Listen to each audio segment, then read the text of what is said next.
Lo peor que hice en mi vida ocurrió hace 12 años, cuando tenía 16 años y vivía en Cleveland, Ohio. Fue en el principio del otoño, cuando las hojas estaban empezando a volverse naranjas y la temperatura empezaba a decaer, haciendo alusión al frío helado que estaba a pocos meses de distancia. La escuela acababa de empezar, pero toda la emoción de regresar y reunirse con los viejos amigos había sido reemplazada por la idea de que estábamos cautivos en un lugar que solo quería cargarnos de trabajo. Obviamente, mis amigos y yo estábamos dispuestos a hacer cualquier cosa con tal de recordar cuando no teníamos obligaciones, aquellos días de verano, libres de responsabilidades. A principios de ese año, cerca del fin del último año escolar, uno de mis amigos del trabajo McDonald's, que algunas personas piensan que es algo poco convincente, aunque la pasé bien allí, me había enseñado una técnica para morir con ayuda de un asistente, y regresara en pocos segundos.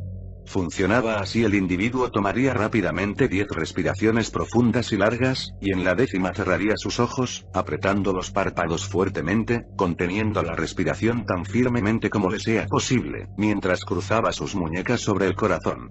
Entonces el asistente le daría a la persona un abrazo fuerte desde atrás, apretando las muñecas de la persona en el esternón.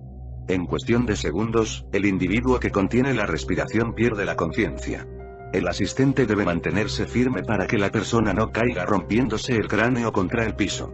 El efecto solo dura un segundo o dos, y no es parecido a ponerse en coma, pero parecía que hubieses estado fuera de tu cuerpo por horas, y cuando retomas la conciencia, la sensación de desorientación, de no saber dónde demonios estás o qué estás haciendo allí, es impresionante.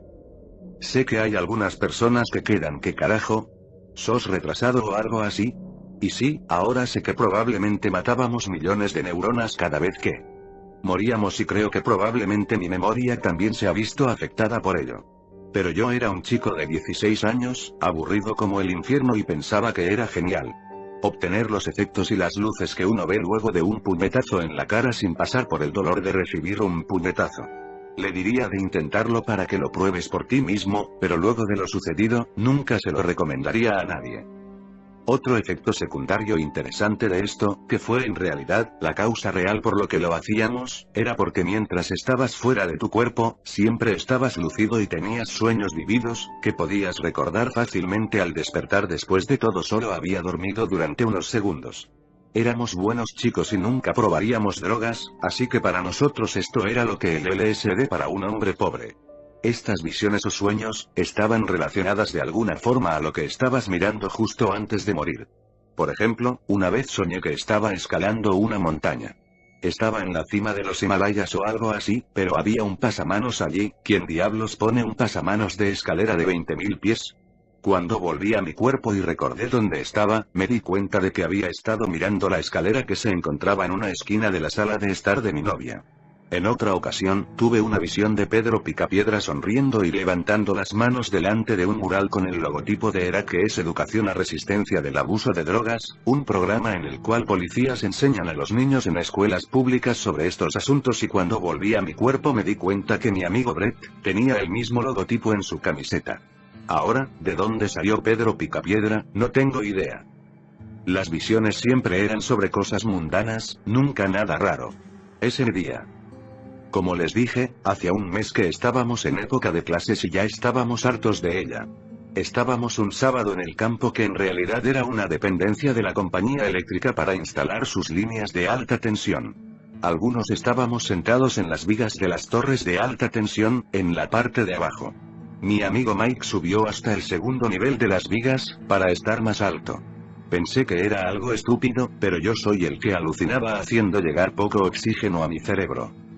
Era un cálido día de octubre y el cielo estaba gris. Poco a poco, el cielo fue oscureciendo cada vez más.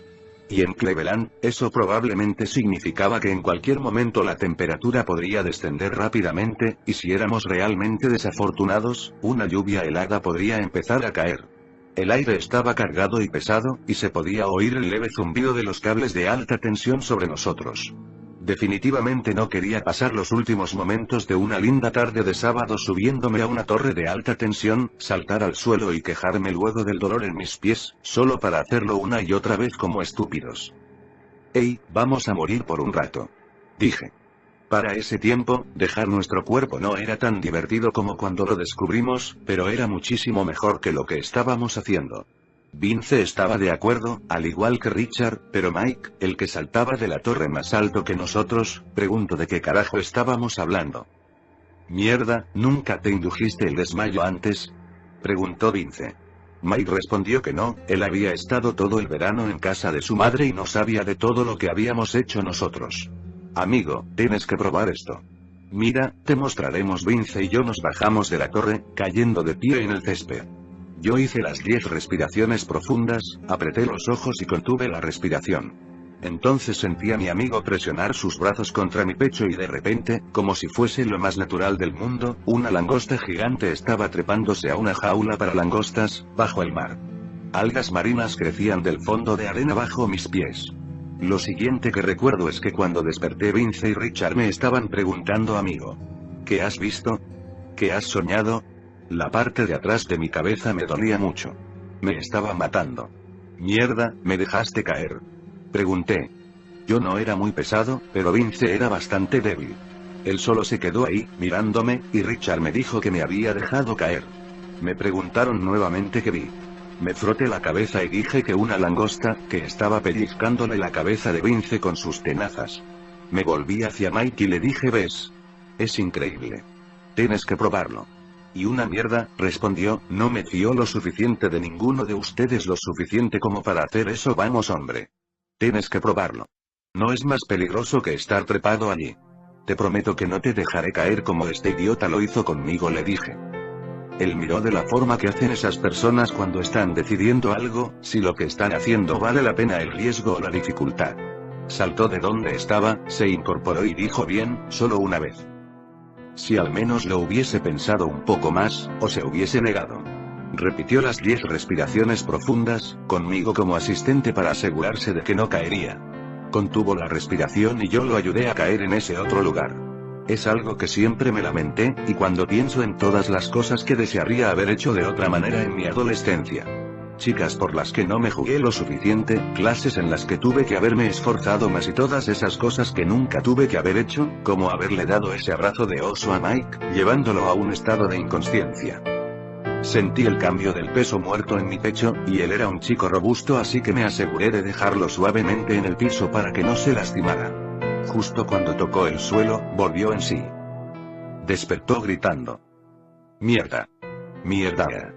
Aléjense de mí, aléjense de mí», gritaba, al tiempo que se levantó de un salto agitando sus brazos alrededor de su cabeza. Todos saltamos para atrás, con miedo de ser golpeados por su frenesí. Pero más miedo, que casi me cago en los pantalones, más miedo tenía de lo que estaba viendo. Después de unos 5 segundos, el doble de lo que tardábamos generalmente en darnos cuenta de dónde estábamos y qué estábamos haciendo, él se tranquilizó. «Mierda, mierda, mierda», jadeaba. Respiraba con dificultad, tomando respiraciones profundas. Se quedó allí, encorvado, hasta que cayó de rodillas. De espaldas a nosotros, comenzó a mecerse, retorciendo las manos y murmurando: «Santa Madre de Dios, ¿qué demonios has visto?», dijo Vince. Pero Mike no respondía. Me acerqué lentamente y a medida que me acercaba, le escuchaba sollozar en silencio. Eso en nuestro mundo de machos es castigado con la muerte, pero por supuesto nadie dijo nada. Apoyé una mano en su hombro. Pero en cuanto lo toqué, dio un grito y saltó para atrás golpeándose la espalda con la torre. Se abrazó a la columna de la torre, mirándonos con ojos desorbitados, una mirada de temor absoluto. Pensaría quizás que éramos demonios del abismo del infierno. Si en algún momento pensé que estaba bromeando con nosotros, esa mirada me sacó de mis dudas. Eso y lo que sucedió después, claro. Ninguno dijo nada. A los 10 minutos, Mike se había tranquilizado lo suficiente para que Richard lo acompañara a su casa. La temperatura había decaído y comenzó a llover. Le dije a Vince que me iba a mi casa, y le dije que nos veíamos mañana. Siempre pasábamos los días lluviosos jugando Mortal Kombat en nuestro SNES, pero no dijo nada. Probablemente quería un tiempo a solas para reflexionar sobre lo que había pasado. Como yo. Al día siguiente fui a ver cómo estaba Mike, pero él y su familia se habían ido todo el día. Le pregunté más tarde cuándo se había ido, pero no me respondió. Creo que fue a un psiquiatra, puesto que cuando lo vi nuevamente, el martes, parecía estar mejor. Me imagino que utiliza algún medicamento para los nervios, pero eso son solo conjeturas mías. Los días siguientes nos juntábamos normalmente con los chicos, pero Mike permanecía en silencio, sin decir que había visto. Hablábamos de cosas sin importancia. No fue hasta el sábado siguiente cuando contó lo que pasaba. Estábamos caminando por una calle tranquila del barrio, hacia el puente peatonal de madera que cruza el arroyo. Yo hablaba de una chica mayor que conocía, cuando de repente, mientras yo hablaba, él dijo: no voy a estar aquí mucho más tiempo. ¿Cómo? Dije yo. ¿Vendrán de nuevo esta noche? Yo no creo que sea capaz de aguantar esta vez. ¿De qué estás hablando? ¿Quién vendrá esta noche, Mike? Las manos. Las voces. En ese punto yo ya estaba asustado. Balbucié estúpidamente un par de veces y luego dije, estúpidamente: ¿qué manos? Por la noche miro el árbol por la ventana y luego todo se pone negro. Y veo decenas, cientos, miles de ellas empujando contra el vidrio. ¿Y tú qué haces entonces? Pregunté. Retrocedo. Durante toda la noche. Pero estoy cansado. No puedo mantenerlas más tiempo fuera. ¿Y las voces? Las voces dicen que tengo que dejarlas entrar, voces de niños pequeños. Voces de niños pequeños y manos de niños pequeños. Él bajó la voz hasta ser un susurro, pero me di cuenta por lo que dijo luego, que estaba luchando para mantener el pánico. A veces, veo sus caras. Dijo con voz temblorosa. Lo acompañamos a su casa. Se detuvo en la puerta y finalmente levantando el rostro, me dijo: dile a Vince que puede quedarse con mi Nintendo. Él no tiene uno, y su madre no le comprará uno. Richard puede quedarse con mis CDs. Sé que a ustedes no les gustan, pero a él sí. Empecé a decirle algo pero se dio vuelta y entró en su casa. Me gustaría haber llamado a la puerta y ofrecerle quedarme con él. Pero teníamos 16 y los chicos de esa edad no lo hacían más. Me fui a mi casa. Dormí mal, asustado, escuchando cada crujido y gemido que hacía la casa, escuchando una multitud de niños. Generalmente dormía con las cortinas abiertas, pero esa noche, cerré todo. Al día siguiente, nos enteramos de que alguien había irrumpido en la casa de Mike. Vi un coche de policía en la entrada de su casa, y casi me muero cuando lo vi.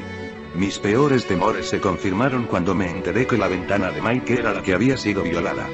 Mike había desaparecido, y fue todo lo que nos dijeron. Nos hicieron muchas preguntas, y parecíamos más culpables que la mierda cuando decíamos que no sabíamos qué había pasado. Lo cual, no era del todo cierto. Ellos buscaban algún pervertido que haya secuestrado a Mike, pero no obtuvieron información de nosotros puesto que no teníamos nada que ver. Su foto aparecía en todos lados, y todavía lo están buscando. Cuando todo terminó, me fui a la biblioteca para investigar qué carajo había pasado, puesto que la internet no era tan eficiente en esa época. No encontré mucho. Lo más cercano que encontré fue algo que descubrí después, en mi clase de Historia Universal. Al parecer, los sacerdotes egipcios usualmente se encerraban a sí mismos en ataúdes el tiempo suficiente para morir, para luego ser resucitados y poder contar lo que vieron en el inframundo, mientras se hallaban muertos.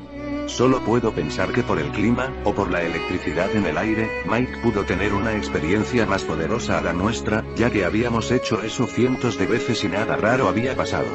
Tal vez golpearme la cabeza me salvó de lo que él sufrió, no lo sé. Es algo que no terminamos de entender. A veces acordarme de todo esto, me hace temblar.